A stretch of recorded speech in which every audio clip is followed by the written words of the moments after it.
இந்த டாபிக் வந்து இந்தியா ஃபுல்லா ஒரு மாரி சூடா பரபரப்பா போயிட்டே தான் இருக்குது.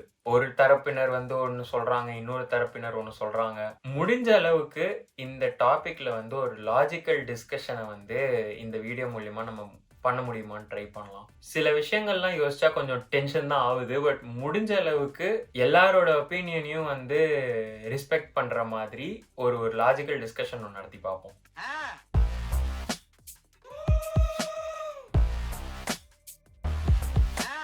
ஒரு ஒரு ஏரியாவும் நீங்க பாத்துக்கிட்டா போதும். ஒருவேளை சாப்பாடு கொடுத்தா அது தூங்கிட்டு தான் சார் இருக்கும். எனக்கு 2 வாட்டி 2 வீலர் ஆக்சிடென்ட். குறுக்க ஒரு குழந்தை ஓடி போய் எனக்கு குறுக்க ஒரு நாய் வந்து உனக்கு ஆக்சிடென்ட் ஆன மாதிரியே ஒரு குழந்தை வந்து ஆக்சிடென்ட் ஆயிருந்தா என்ன பண்ணிருப்பேன் கேட்கறது இருக்குல்ல. Completely condemn this. அது எப்படி நீங்க பேச முடியும்? இப்போ லாஸ்டா ஆகஸ்ட் 11th அன்னைக்கு வந்துட்டு ஒரு ஜட்மெண்ட் ஒன்று ரிலீஸ் பண்றாங்க. என்னன்னா டெல்லியில இருக்கிற லட்சக்கணக்கான நாய்ங்களை வந்துட்டு எடுத்துட்டு போய் ஸ்டெரிலைஸ் பண்ணி வேக்சினேட் பண்ணி ஷெல்டர்ஸ் அப்படின்னு சொல்லிட்டு ஒரு இதை கட்டி அது உள்ள விட்டுறணும். அதை வந்து திரும்ப போய் தெருவில் விட்டுறக்கூடாது அப்படின்னு சொல்லிட்டு ஒரு ரூல் ஒன்று போடுறாங்க. அனிமல் லவர்ஸ் அப்படின்னு சொல்லக்கூடிய ஒரு தரப்பினர் வந்து என்ன ஆகுதுன்னா இந்தியா ஃபுல்லா அப்படியே கொந்தளிச்சு போறாங்க. இது மாதிரி அது எப்படி நீங்க ஷெல்டர்ஸ்ல கொண்டு போய் விடலாம், அதுவும் ஒரு உயிர் தானே, அதை வந்து நீங்க போய் விட்டு அங்க போய் கொலை பண்ண போறீங்க அப்படி இப்படின்னு சொல்லிட்டு அந்த அந்த வாரம் ஃபுல்லாமே வந்து அதை பத்தி மட்டுமே தான் பேசிட்டு இருந்தாங்க. எழுந்து நம்மளே பார்த்தோம்னா போன்ல இல்ல இன்ஸ்டாகிராம்லாம் போனோம்னா 2ல் ஒருத்தர் வந்து இதை பத்தி மட்டும்தான் ஸ்டோரியே போட்டு வச்சிருக்காங்க. இது எப்படி நம்ம இதை மாதிரி பண்ண முடியும் அப்படின்னு சொல்லிட்டு 1008 பேர் ஸ்டோரி போட்டிருந்தாங்க. எல்லா சோஷியல் மீடியா பிளாட்ஃபார்ம்லயும் சரி, எனக்கு தெரிஞ்சு ரோட்லயும் இறங்கி ப்ரொடெஸ்ட் பண்ணாங்கன்னு நினைக்கிறேன். ஸோ இவ்வளோ கொந்தளிக்கிறாங்களே, ஸோ இதுக்கு பின்னாடி என்ன ரீசனா இருக்கும் அப்படின்னு பார்த்தீங்கன்னா, எனக்கு புரியுது. ஒரு உயிரை கொல்லும்போது அது பார்த்தா பாவமாக தான் இருக்கும். அது பாவமாக இருக்கு, க்யூட்டா இருக்கு, இதை போய் எப்படி நீங்கள் கொல்றீங்க அப்படின்னு சொல்லிட்டு எல்லாம் வந்துட்டு ஒரு டென்ஷனாக வராங்க. நேஷன் வைடு இப்படி ஒரு கொந்தளிப்பை பார்த்த உடனே என்ன ஆகுதுன்னா, சுப்ரீம் கோர்ட்டில் வந்துட்டு திரும்ப இந்த ஆர்டரை வந்து மாத்துறாங்க. சரி, ஷெல்டர்ஸ்லாம் பில்ட் பண்ண வேணாம், ஸ்டெரிலைஸ் பண்ணி வேக்சினேட் பண்ணி திரும்ப தெருவிலே விட்டுறலாம் அப்படின்னு சொல்லிட்டு சுப்ரீம் கோர்ட்டை அந்த ஆர்டரை மாத்திட்டாங்க. என்னோட அம்மாவுக்கு தான் கிடைச்சது ஆக்சுவலா நாய் கடிச்சு ஒரு 6 இயர்ஸ் ஆகுது. ஸ்டில் அதனால அவங்களுக்கு ப்ராப்ளம் இருக்கு. ரெகுலரா என் பையனை ஸ்கூலுக்கு அழைச்சிட்டு போகிறது வழக்கம் சார். வழக்கம் போது என் பையனை அழைச்சிட்டு போகும்போது நாய் குறுக்க வந்து இந்தாண்ட திருப்பும் போது ஆட்டோ வந்து கண்ணு முன்னாடி என் பையன் இருந்துட்டான் சார். 6 வயசு பையன் இருந்துட்டான் சார். இப்போ இதுவுமே பாத்தீங்கன்னா கூட இந்த அப்பாவையும் பையனையும் திட்டுவாங்க, இல்ல அந்த ஓட்டுன ஆட்டோக்காரரை திட்டுவாங்க, அந்த மாதிரி ஏதாவது நடக்குமே தவிர அந்த பிரச்சனை நாயினால வந்துச்சு அப்படிங்கிற ஆங்கிளே வந்து இந்த அனிமல் லவர்ஸுங்கிறவங்க யோசிக்க மாட்டாங்க. அது வாயில்லா ஒரு ஜீவனு, அது வந்துட்டு நம்ம தப்பே சொல்ல முடியாது அப்படின்னு சொல்லிட்டு ஒரு பாயிண்ட்டை வச்சிருவாங்க. இப்போ அவங்க சொன்ன மாதிரி எத்தனையோ பேருக்கு வந்துட்டு இப்போ காலையில வாக்கிங் போறப்பையா இருக்கட்டும், இல்ல சும்மா நைட் ஷிஃப்ட் பார்த்துட்டு வரவங்களா இருக்கட்டும், இல்ல சின்ன குழந்தைங்க வந்துட்டு இப்போ ரோட்ல விளையாடுறாங்கன்னா சில நாயெல்லாம் வந்துட்டு கண்ட்ரோல் இல்லாம போக தான் செய்யுது. இப்போ நீங்க ஒரு ஏரியா விட்டு இன்னொரு ஏரியாவுக்கு போறீங்கன்னா அந்த ஏரியால இருக்கிற நாய்ங்களுக்கு வந்துட்டு நீங்க புதுவாளு. ஸோ அவங்க வந்து அங்க வந்து ரவுண்டு கட்ட தான் செய்யுது. அது எனக்கு தெரிஞ்சவங்க சர்க்கிள்லே அது 1008 பேருக்கு நடக்குது அது. அண்ட் இந்த முக்காவாசி பேர் இந்த அனிமல் ஆக்டிவிஸ்ட், இந்த ஆக்ட்ரஸஸ், ஆக்டர்ஸ், அப்புறம் இந்த ஃபர்ஸ்ட் வீடியோல பேசின மாதிரி சோறு போட்டா அது பாட்டுக்கு கிடக்குது, அது பாட்டுக்கு தூங்கிட்டு இருக்கும் அப்படின்னு சொல்றவங்க எல்லாருமே வந்து ஒரு நல்ல கார் வச்சிருப்பாங்க, நல்ல அப்பார்ட்மெண்ட்ல நல்ல செக்யூரிட்டி போட்டு எந்த நாயும் உள்ள வரவிடாம நல்ல வீட்டை விட்டு வெளில வந்தாலே கார்ல போயிட்டு கார்ல வர மாதிரி தான் இருப்பாங்க.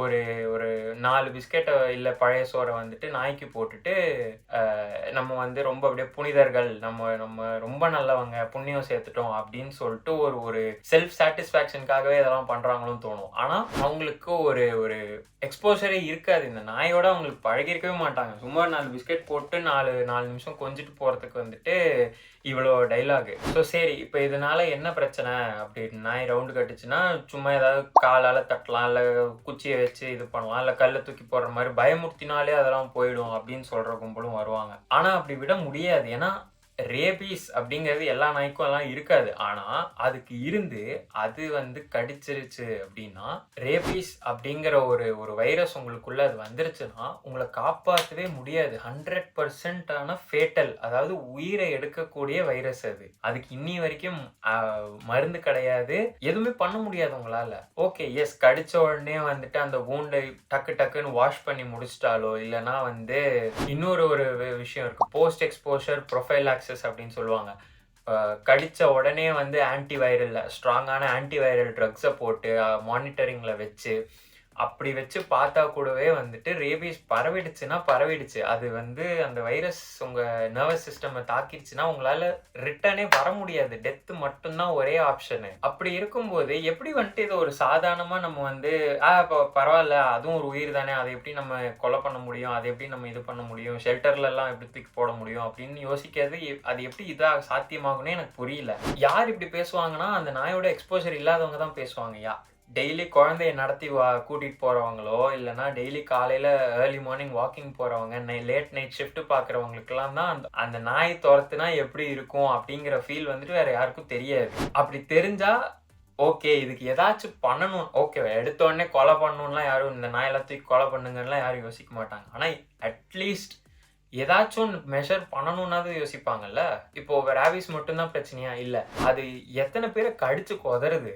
அது திடீர்னு அதுக்கு வெறி வந்துருச்சுன்னா கடிச்சு கொதறதான் செய்யும். அது எல்லாமே வூண்டு தான், அது எல்லாமே வலி தான். ஒரு குழந்தைக்கு அது நடந்ததுன்னா உயிர் போற அளவுக்கு கூட சான்ஸ் இருக்குது. ஸோ இந்த ஜட்மெண்ட்டுக்கு இத்தனை பேர் கொந்தளிச்சு இத்தனை பேர் குரல் கொடுக்கும் போது இத்தனை நாள் இவ்வளோ கேஸ் நடக்குது. ஜனவரியிலேருந்து மார்ச் மாதம் வரைக்கும் மட்டும் தமிழ்நாட்டில் மட்டுமே 1,00,000க்கு மேலான டாக் பைட் கேசஸ். கொலை பண்ணுன்னு வாய்ஸ் கொடுக்க வேணாம், அட்லீஸ்ட் இதுக்கு ஏதாவது பண்ணலாம் அப்படின்னு சொல்லிட்டு அது ஒரு வாய்ஸ் கொடுத்தீங்களா? இல்லையே. இதுல இன்ஸ்டாகிராம்ல வேற நமக்கு ரீல்ஸ்ல போட்டு 1008 பாயிண்ட் கொடுக்குற மாதிரி எதையோ ஒன்று கண்டதை பேசிக்கிட்டு இருக்காங்க. ஒரு நாய் ஒன்று மடியில் வச்சுக்கிட்டு டாக்ஸோட பாப்புலேஷன் குறைஞ்சா மங்கீஸ் பாப்புலேஷன் ஏறி போகுமா, மங்கீஸ்னால ரேபிஸ் பரவுமா? அப்புறம் எனக்கு புரியவே இல்லை. இப்போ டெவலப்ட் கண்ட்ரீஸ்லலாம் தெருநாய் சுற்றிக்கிட்டு இருக்கான்னு இல்லையே. இங்கே ஃபாரஸ்ட்டும் நல்லா தான் இருக்குது, தெருநாயும் இல்லை. அட் த சேம் டைம் குரங்கு பாப்புலேஷனும் எவ்வளோ இருக்கணுமோ அவ்வளோதான் இருக்குது. ஒன்றும் குரங்கு பாப்புலேஷன் ஏறி எல்லாரும் ரேபிஸ் செத்து போகல இங்கே யாருமே. குழந்தையெல்லாம் கொண்டு வராது. எங்க குழந்தை, என் மச்சான், என் மைத்துனன் இதெல்லாம் நிறுத்துங்க மேடம். அவங்க வீட்டு பையனை கடிச்ச நாய் உங்க நாயான்னு கேட்டா இல்லை. இதாங்க நிஜம். இப்போ ஒரு குழந்தை மாதிரி, அது எனக்கு குழந்தை மாதிரி அப்படி இப்படின்னு சொல்றாங்கல்ல. அப்போ இப்போ ஒரு குழந்தை ஒன்று தப்பு பண்ணுதுன்னா பேரண்ட்டை தானே நம்ம சொல்லுவோம், நீங்க தான் ரெஸ்பான்சிபிள் அப்படின்னு. அதே மாதிரி தெருநாய்க்கு பிஸ்கெட் போடுறது மட்டும் இல்லாம இந்த நாயை நான் தான் பார்த்துப்பேன் அப்படின்னு சொல்லிட்டு யாராவது ரெஸ்பான்சிபிலிட்டி எடுத்துக்கிறாங்களா? அது கடிச்சதுன்னா அதுக்கு நான் தான் பொறுப்பு அப்படின்னு நீங்க யாராவது ரெஸ்பான்சிபிலிட்டி எடுத்துக்கிறீங்களா? அதெல்லாம் ஒண்ணுமே கிடையாது. டொமெஸ்டிகேட்டட் அனிமல் அப்படின்னா ஃபர்ஸ்ட் என்னன்னு கூகுள் பண்ணி படிச்சு பாருங்க அதெல்லாம் என்னன்னு. இப்போ இந்த ஜட்மெண்ட் வரப்போ சுப்ரீம் கோர்ட்டும் இந்தியன் கவர்மெண்ட்டுக்கும் வேற வேலை இல்லை, நாட்டில் அவ்வளோ பிரச்சனை நடக்குது, ஆனால் இதைத்தான் நீங்கள் ஃபோக்கஸ் பண்ணுறீங்க, இந்த நாய் பிரச்சனை தான் உங்களுக்கு டாப் ப்ரையாரிட்டியில் இருக்குது அப்படின்னு சொல்லிட்டு எல்லாரும் இன்னும் கலாய்ச்சோன்னு நினச்சி போட்டுக்கிட்டு இருக்காங்க. சுப்ரீம் கோர்ட்டு சரி கவர்மெண்ட்டு சரி அதை கேட்குறீங்களே, நீங்கள் முதல்ல எதுக்கு குரல் கொடுத்துருக்கீங்க? இந்த நாய் பிரச்சனை இன்க்ரீஸ் ஆகுது, இதனால எத்தனை பிரச்சனை வருது, அதுக்கு ஏதாவது மெஷர்ஸ் எடுங்க அப்படின்னு சொல்லிட்டு ஏதாவது குரல் கொடுத்துருக்கீங்களா? இல்லை. இந்த நாய் ஜட்மெண்ட் வந்தப்போ நாய்களையும் ரேபிஸ்டையும் கம்பேர் பண்ணாங்க. சரி, ஓகே. இப்போ சரி, இந்த நாய் பிரச்சனைக்கு தான் இந்த கோர்ட் மாற்றி சொல்லிருச்சுல, அடுத்து நீங்கள் ரேபிஸ்ட் பிரச்சனைக்கு ஏதாவது குரல் கொடுக்குறீங்களா? அதுக்கு ஏதாவது தீர்ப்பை மாற்றி சொல்லணும், அதுக்கு ஏதாவது பனிஷ்மெண்ட்டை ஹார்ட் ஆக்கணும், அதுக்கு ஏதாவது பேசுறீங்களா? இல்லை.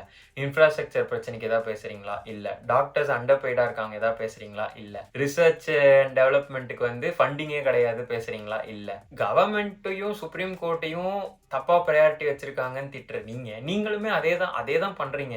இது ஒரு பிரச்சனைன்னு எடுத்து இத்தனை பேர் பேசுனீங்களே, ஏன் மற்ற பிரச்சனைக்கெல்லாம் யாருமே பேசல?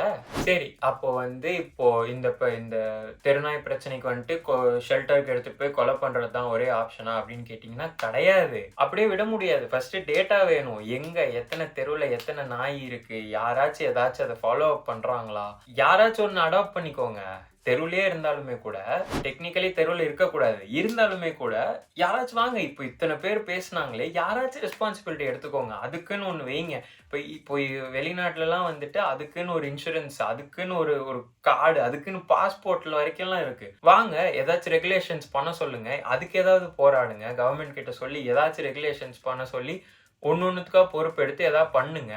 எத்தனை கண்ட்ரீஸ்ல அந்த டாக்ஸ் எடுத்துட்டு போய் வேக்சினேட் பண்ணி திரும்ப விட்டு அது ரேபிஸ் ஃப்ரீ கண்ட்ரியா போகி டாக் பாப்புலேஷன் அப்படியே கம்மியாகிற அளவுக்குலாம் வந்திருக்கு. எனக்கு நல்லா ஞாபகம் இருக்கு. இதே பாப்புலேஷன், இதே கும்பல் இந்த டாகை எடுத்துட்டு போய் ஸ்டெரிலைஸ் பண்ணலாம் அப்படிங்கிற ஜட்மெண்ட்டுக்கு கூட அதுவும் ஒரு உயிர் தானே.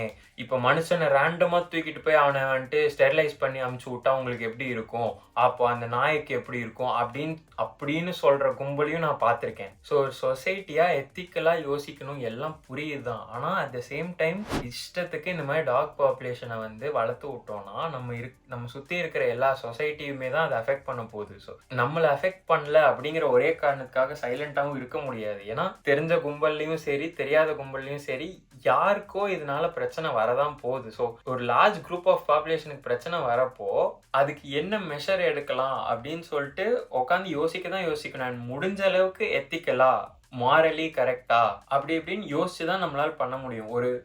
இந்த பிரச்சனைக்கு வந்து மனிதாபிமானத்தை வந்து இவ்வளோ முன்னிறுத்துற நம்ம மக்கள் பக்கத்துல இருக்கிற ஒரு மனுஷனுக்கு ஒரு பிரச்சனைன்றப்ப யாருமே குரல் கொடுக்க மாட்டேங்கிறாங்க. இப்போ டாக் பாப்புலேஷன் இன்க்ரீஸ் ஆச்சுன்னா சானிடேஷன் ப்ராப்ளம்ஸும் தான் வரும்.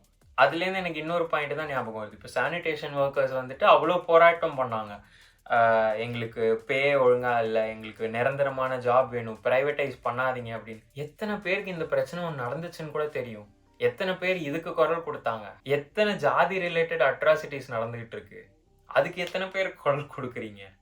எதுக்குமே பேசாம இது ஒரு ப்ரையாரிட்டின்னு சொல்லி இதுக்கு வந்துட்டு இத்தனை பேர் பேசுறீங்க. பேசுங்க, தப்பு சொல்ல. எல்லாத்தையும் பேசுனா ஓகேன்னு அக்செப்ட் பண்ணலாம். மனிதாபிமானத்தை வச்சு எத்தனையோ அட்ராசிட்டிஸ் நடந்துட்டு தான் இருக்கு. ஆனா அதுக்கு எதுக்குமே நம்ம பேசாம ஒரு ஒரு ஒரு ஜீவன், நாய் வாயில்லா ஜீவன் அப்படின்னு பேசிட்டா நம்ம ரொம்ப நல்லவங்க அப்படின்லாம் ஆயிட மாட்டோம். யாருமே இங்க நல்லவங்க கிடையாது. எல்லாருமே அங்கங்க செல்ஃபிஷா தான் யோசிச்சுக்கிட்டு இருக்கோம். ஸோ முடிஞ்ச அளவுக்கு மாரலி எது கரெக்டோ, எது எத்திக்கலி கரெக்டோ, எது நமக்கு ரொம்ப ஹார்ம் பண்ணாம எது பண்ண முடியுமோ அதை பண்ணி தான் ஆகணும். பாப்புலேஷன் கம்மி பண்ணணும்னா ஸ்டெரிலைஸ் பண்ணி தான் ஆகணும், வேக்சினேட் பண்ணி தான் ஆகணும்.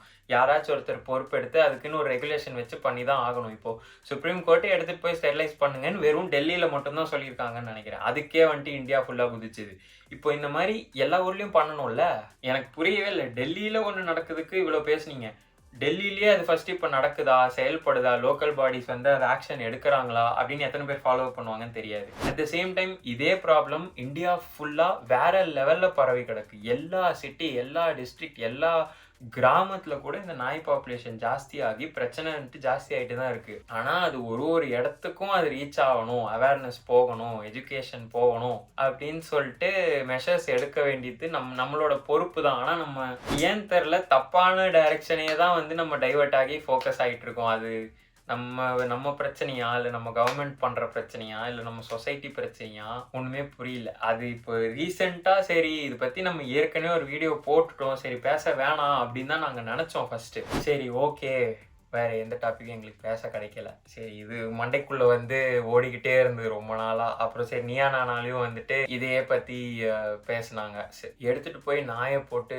கொண்டு சாத்திடணும் அப்படின்லாம் சொல்ல. நம்ம எண்ட் ஆஃப் த டே எல்லா வீடியோலையும் எனக்கு தெரிஞ்சு நான் இதையே தான் புலம்பிட்டு இருக்கேன்னு நினைக்கிறேன். நம்ம தான் கொஞ்சம் பொறுப்பா எடுத்து பண்ணணும். ஏன்னா நம்ம சொசைட்டிக்கு எது கரெக்ட், நம்ம மக்கள் இருக்கிற இடத்துக்கு எல்லாருக்கும் ஈக்குவலா நம்ம எது கரெக்டா பண்ண முடியுமோ அதை தான் நம்மளால கரெக்டா சூஸ் பண்ணி பண்ணணும். ஸோ புலம்பிகிட்டே இருக்கேன் நான். அதனால இந்த வீடியோவை முடிச்சுப்போம். ஸோ எண்ட் ஆஃப் த டே வந்துட்டு இந்த நாயை எடுத்துகிட்டு போய் கொல்லணும், மனுஷன் தான் ஃபர்ஸ்ட்டு, இதை பற்றிலாம் நம்ம கண்டுக்க கூடாது அப்படின்லாம் நான் எதுவுமே சொல்லலை. ஒரு கரெக்டான ஒரு சொல்யூஷனை நம்ம எல்லாம் சேர்ந்து தான் கண்டுபிடிச்சி அதை இம்ப்ளிமெண்ட் பண்ணுறாங்களா, இம்ப்ளிமெண்ட் பண்ணி நம்ம தான் பொறுப்பு எடுத்துக்கணும் எல்லாத்துக்கும்.